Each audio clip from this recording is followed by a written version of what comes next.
Mes chers compatriotes, ce qui s'est produit hier à Paris et à Saint-Denis, près du Stade de France, c'est un acte de guerre.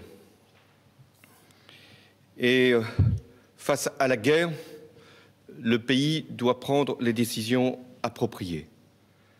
C'est un acte de guerre qui a été commis par une armée terroriste, Daesh, une armée djihadiste contre la France, contre les valeurs que nous défendons partout dans le monde, contre ce que nous sommes, un pays libre qui parle à l'ensemble de la planète.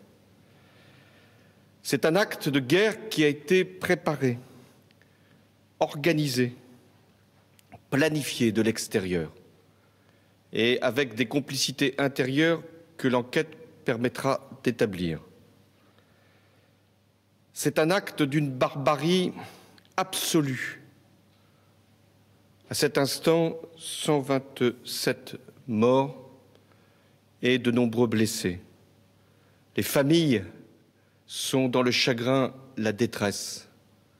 Le pays est dans la peine. Et j'ai pris un décret pour proclamer le deuil national pour 3 jours. Toutes les mesures pour protéger nos concitoyens et notre territoire sont prises. Dans le cadre de l'état d'urgence, les forces de sécurité intérieure et l'armée, auxquelles je rends hommage, notamment pour l'action qui s'est produite hier et qui a permis de neutraliser les terroristes. L'armée et les forces de sécurité intérieure, donc, sont mobilisées au plus haut niveau de leurs possibilités. Et j'ai veillé à ce que tous les dispositifs soient renforcés à l'échelle maximale. Des militaires patrouilleront en plein Paris tout au long de ces prochains jours. La France, parce qu'elle a été agressée lâchement, honteusement, violemment, la France sera impitoyable à l'égard des barbares de Daesh. Elle agira avec tous les moyens, dans le cadre du droit, et tous les moyens qui conviennent, et sur tous les terrains, intérieurs comme extérieurs, en concertation avec nos alliés qui eux-mêmes sont visés par cette menace terroriste.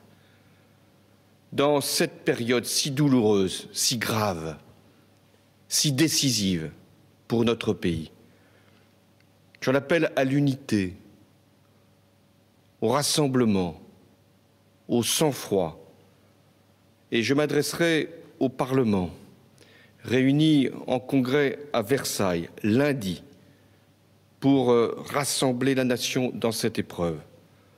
La France est forte, et même si elle peut être blessée, elle se lève toujours, et rien ne pourra l'atteindre, même si le chagrin nous assaille. La France, elle est solide, elle est active. La France, elle est vaillante, et elle triomphera de la barbarie. L'histoire nous le rappelle, et la force que nous sommes capables aujourd'hui de mobiliser nous en convainc. Mes chers compatriotes, ce que nous défendons, c'est notre patrie, mais c'est bien plus que cela. Ce sont les valeurs d'humanité, et la France saura prendre ses responsabilités, et je vous appelle à cette unité indispensable. Vive la République et vive la France.